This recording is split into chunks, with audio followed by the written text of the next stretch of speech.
その掲示板を見たとき、私はその場から動けなくなりました。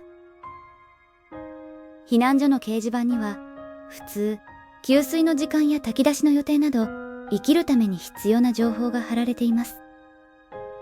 けれど、その片隅には、何枚もの小さなメモが重なるように貼られていました。そこに何度も書かれていた名前を見た瞬間、私は息ができなくなりました。それは、震災の日から私が探し続けていた愛病の名前でした。あの日、いつもと変わらない朝でした。台所の窓辺で丸くなる春に声をかけると、尻尾の先だけをほんの少し動かして返事をする。それが私たちの日常でした。春は、亡くなった夫が春の日に雨に濡れた上着に包んで連れて帰ってきた猫です。夫が亡くなってからも、春はずっと私のそばにいて、家の中の静けさを和らげてくれていました。突然の大きな横揺れ、食器が割れ、仏壇が倒れる中、私はとっさに名前を呼びました。しかし、大きな音と人の声に驚いた春は、抱き上げようとする私の手をすり抜け、外へ飛び出してしまったのです。今は逃げて、命が先です。近所の人に腕を引かれ、私は春を見失ったまま家を離れるしかありませんでした。結果として、あの子を一人にしてしまった。その後悔だけがずっと胸の中に残っていました。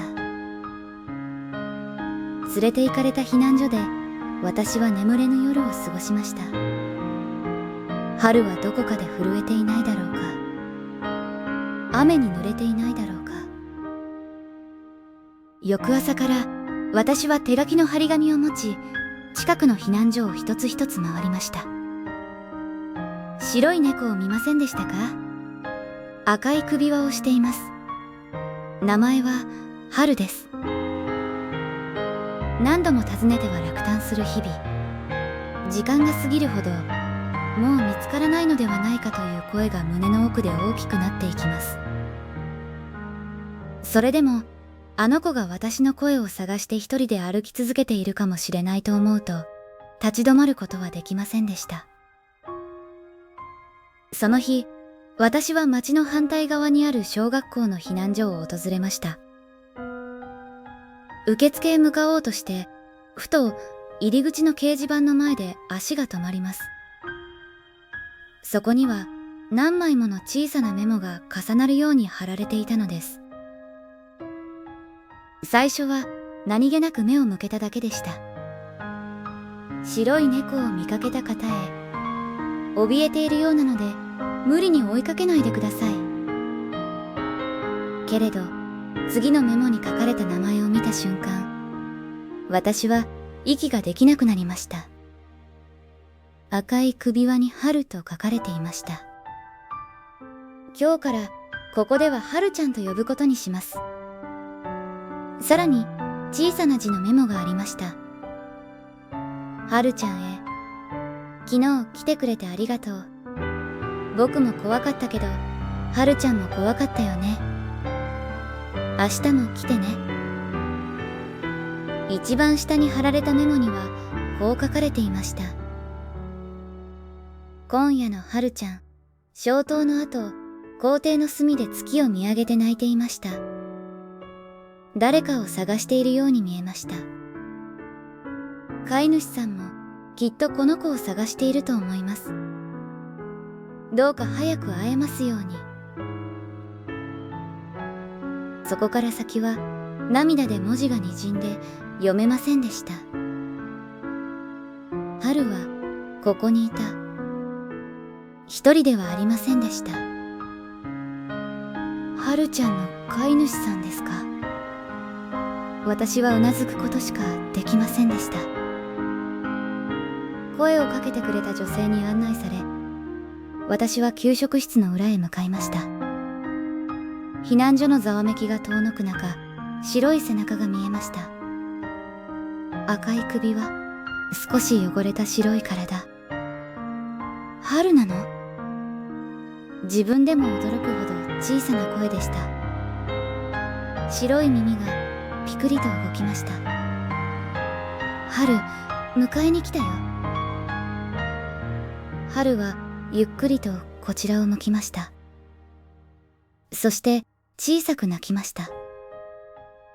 いつものかすれたような声でした。私はその場にしゃがみ込みました。ごめんね。それしか言えませんでした。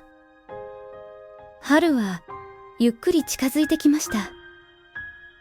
一歩、また一歩。そして私の膝の前で止まりました。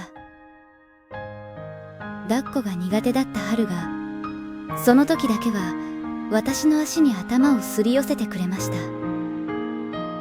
震える腕で私は春を抱きしめました。何度も名前を呼びたかったのに、声にすると泣いてしまいそうで、私はただ背中を撫でていました。よかったですね。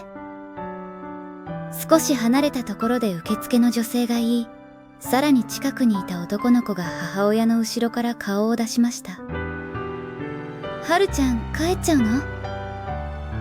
男の子の目には涙がにじんでいました。その子の母親が微笑みながら教えてくれました。この子、避難所に来てくれるはるちゃんに会うのを楽しみにしてたんです。受付の女性も続けます。はるちゃん、毎日来てくれていたんです。誰かが泣いている時も、不安で眠れない夜も、そばで寄り添ってくれました。この子の姿が見えると、みんな前を向くことができたんです。私が探していた間、春はこの場所に来て名前を呼ばれ、見守られていました。そして来るたびに誰かの心を温めていた。私はずっと春を守れなかったと悔やんでいました。けれどこの子の周りには一緒に過ごして支えてくれた人たちがいました。春を見守ってくださってありがとうございました。深く頭を下げる私に男の子は泣きながら言いました。春ちゃん、来てくれてありがとうね。震災は多くのものを奪っていきました。津波で家をなくした人も、大切な家族と離れ離れになった人もいます。けれど、人の中にある優しさという希望までは奪えませんでした。くじけそうになった時、そばでエールをくれる温かな存在があれば、人は何度でも立ち上がれる。立ち上がろうとする人々に寄り添い、勇気を与えてくれたこの小さな英雄を、私は誇りに思います。